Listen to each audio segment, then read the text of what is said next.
Bismillahirrahmanirrahim. Assalamualaikum warahmatullahi wabarakatuh. Perkenalkan, nama saya Hardi Subakti dari Prodi Hukum Ekonomi Syariah dengan NIM 104220012 dari kelas 2A. Yang saya hormati dosen pengampu saya, yaitu Pak Jalaluddin FA SH MH, dan saya banggakan teman-teman sekalian seperjuangan. Baiklah, di sini saya akan menjelaskan tentang materi saya yang berjudul Hukum Bisnis Syariah. Hukum bisnis syariah adalah seperangkat aturan hukum yang berkaitan dengan aktivitas bisnis yang didasarkan kepada syariat Islam.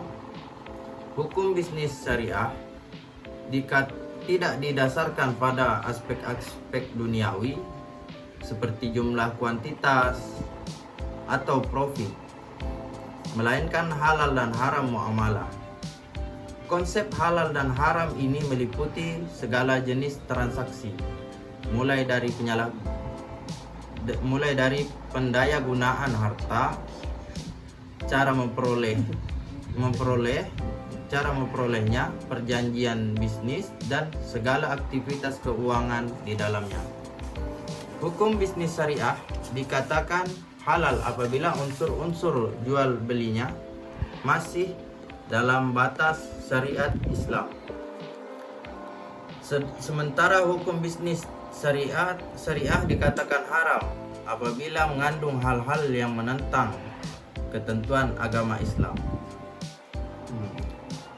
Selanjutnya di sini adalah sumber hukum bisnis syariah. Yang pertama adalah Al-Quran. Al-Quran adalah sumber pertama dan utama bagi ekonomi syariah.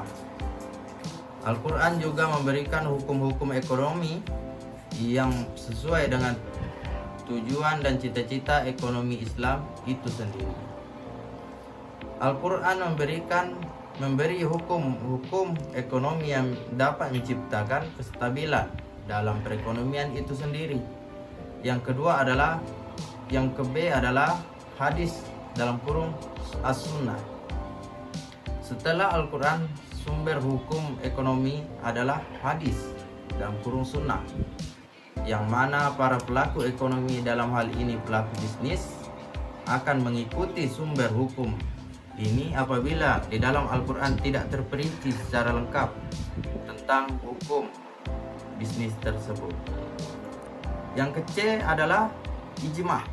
Ijma' adalah sumber hukum yang ketiga, yang mana merupakan konsensus baik dari masyarakat maupun cendekiawan agama yang tidak terlepas dari Al-Quran dan hadis dalam kurung sunnah.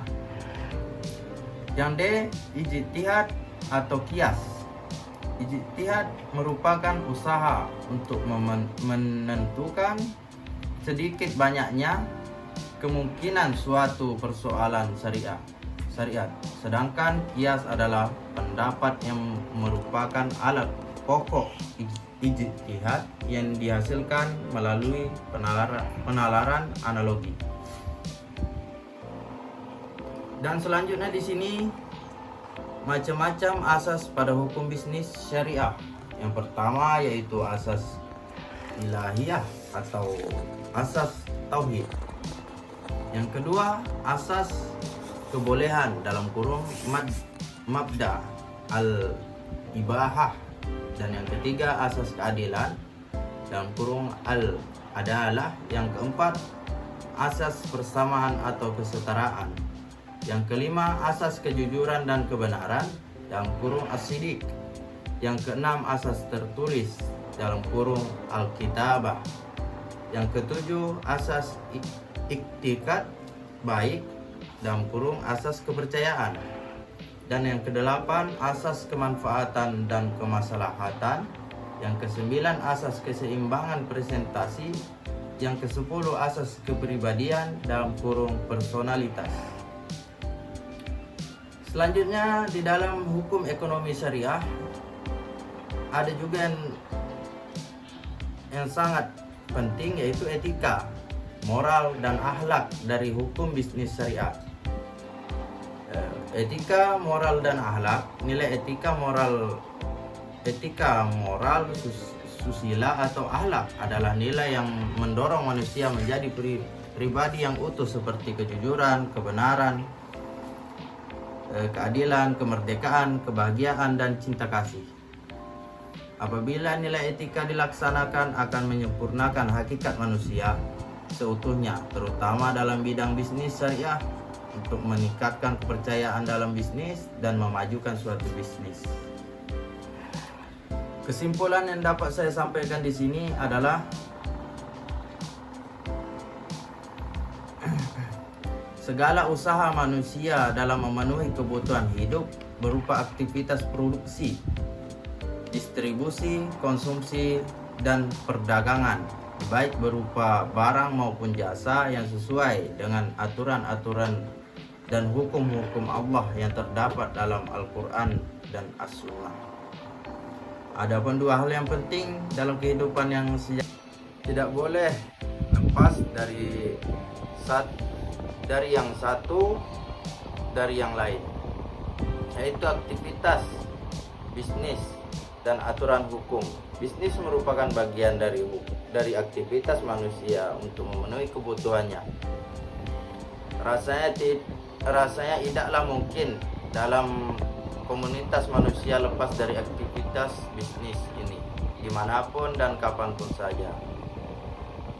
Hanya saja bagaimanapun saja aktivitas bisnis tidak boleh lepas dari kendali hukum yang mengatur atau memberi rambu-rambu yang harus ditaati oleh para pelaku. Karena bisnis tanpa aturan yang jelas pasti akan terjadi distorsi. Pada prinsipnya distorsi kehidupan yang merugikan masyarakat.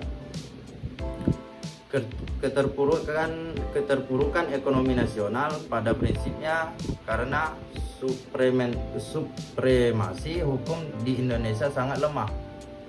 Para pelaku ekonomi bisnis melaksanakan profesinya seakan-akan lebih banyak dipandu oleh keinginan masing-masing. Sekian dari materi yang saya jelaskan dan saya buat. Wallahul muwaffiq ila aqwamit thoriq. Assalamualaikum warahmatullahi wabarakatuh.